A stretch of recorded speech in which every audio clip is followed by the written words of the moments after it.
Sejam muito bem-vindos! Hoje, a gente vai mergulhar numa das perguntas mais fundamentais que existem. O que, afinal, nos faz ser quem a gente é? Pensa só, é como se a gente fosse desvendar a receita da vida, sabe? Quais são os ingredientes que nos moldam desde o primeiro dia?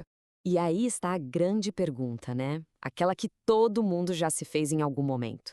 Será que tá tudo nos nossos genes? Ou será que é a forma como a gente foi criado que define tudo? Ou será que tem algo mais aí nessa mistura? A verdade, e o que é mais legal, é que a resposta não é uma coisa só. É uma dança complexa de vários fatores. E é exatamente isso que a gente vai explorar agora. Para a gente começar a entender isso, vamos botar os pingos nos is. O que é desenvolvimento humano? Basicamente, é a ciência que estuda como a gente muda e também como a gente continua o mesmo com o passar do tempo. E o ponto-chave aqui é, isso não para na infância, não. A gente está se desenvolvendo a vida inteira. É um processo contínuo, do começo ao fim. Bom, e para organizar esse estudo todo, os especialistas dividem o nosso desenvolvimento em três grandes áreas, ou domínios, como eles chamam. Pensa neles como se fossem os três palcos principais onde a nossa transformação acontece. Vamos dar uma olhada em cada um deles. Primeiro, o domínio físico. Isso é tudo que envolve nosso corpo e cérebro. Crescer, aprender a andar, as mudanças na adolescência, a nossa saúde. Bem direto, né? Depois vem o cognitivo. Aí, a gente está falando da nossa mente. Como a gente aprende, lembra das coisas, resolve problemas, desenvolve a linguagem. É o nosso processador interno. E por último, mas não menos importante, o psicossocial.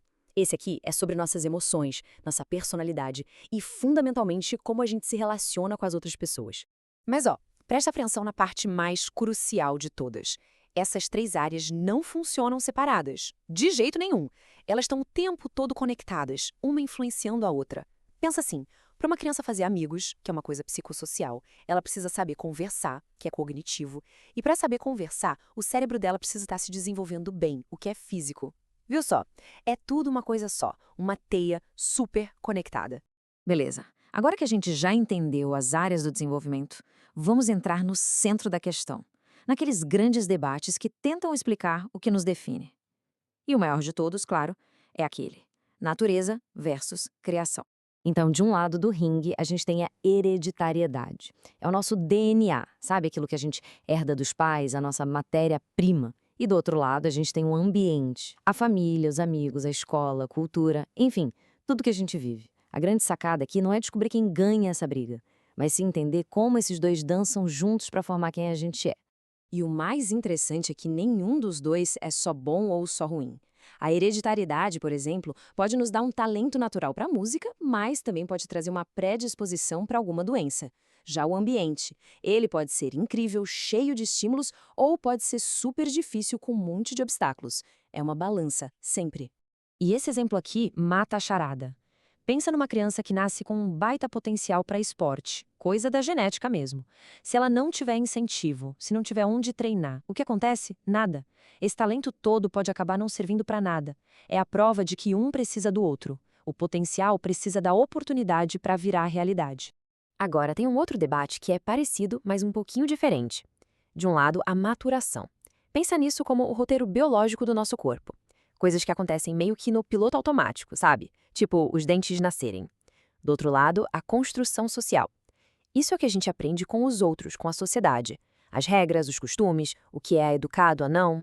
E olha, esse exemplo aqui deixa tudo cristalino. Aprender a andar é pura maturação, está programado no nosso corpo.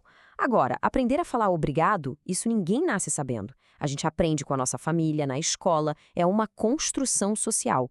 Os dois processos acontecem juntos e são essenciais para a gente se tornar quem a gente é. Ok, então a gente viu que o ambiente e a convivência social são super importantes. Então vamos focar um pouco mais nisso, nesse tal de molde social.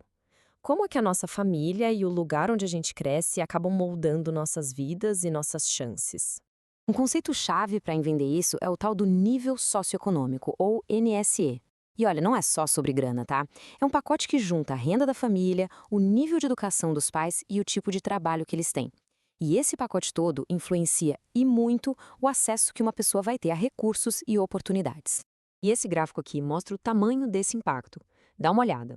Um nível socioeconômico mais baixo geralmente significa encarar mais desafios, mais barreiras pelo caminho.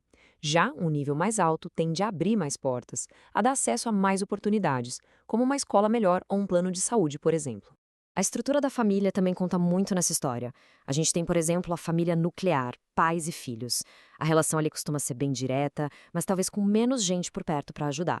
E tem a família extensa, que é quando entram avós, tios, primos, todo mundo junto. Isso cria uma rede de apoio gigante, mas também, pode dar mais palpite e mais conflito na hora de tomar decisões. Ufa! A gente passou pelos domínios, pelos grandes debates, pelas influências sociais. Agora chegou a hora de juntar tudo isso na panela e ver como fica a nossa receita da vida. Vamos fazer um resumão final de todos esses ingredientes. Então vamos lá, anotem a receita do desenvolvimento humano.